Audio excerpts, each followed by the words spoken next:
राष्ट्रवादी काँग्रेस शरद पवार गटाच्या नेत्या आणि खासदार सुप्रिया सुळे यांच्या कुटुंबात आनंदाची बातमी आहे.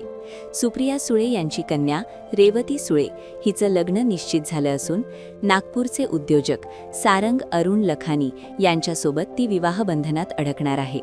या विवाहाची अधिकृत घोषणा नुकतीच सोशल मीडियावर करण्यात आली आहे.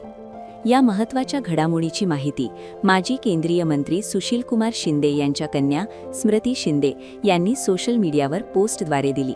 त्यांच्या पोस्टनंतर राजकीय आणि सामाजिक वर्तुळात या विवाहाबाबत मोठ्या प्रमाणावर चर्चा सुरू झाली आहे. सारंग अरुण लखानी हे विश्वराज ग्रुपचे अध्यक्ष व व्यवस्थापकीय संचालक अरुण लखानी यांचे पुत्र आहेत. सुप्रिया सुळे आणि सदानंद सुळे यांना रेवती सुळे आणि विजय सुळे अशी 2 अपत्ये आहेत. रेवती सुळे यांनी लंडन स्कूल ऑफ इकॉनॉमिक्समधून उच्च शिक्षण पूर्ण केलं आहे. याशिवाय नुकत्याच पार पडलेल्या बारामती लोकसभा निवडणुकीदरम्यान त्यांनी प्रथमच राजकीय क्षेत्रात सक्रिय सहभाग घेत आई सुप्रिया सुळे यांच्या प्रचारात महत्त्वाची भूमिका बजावली होती.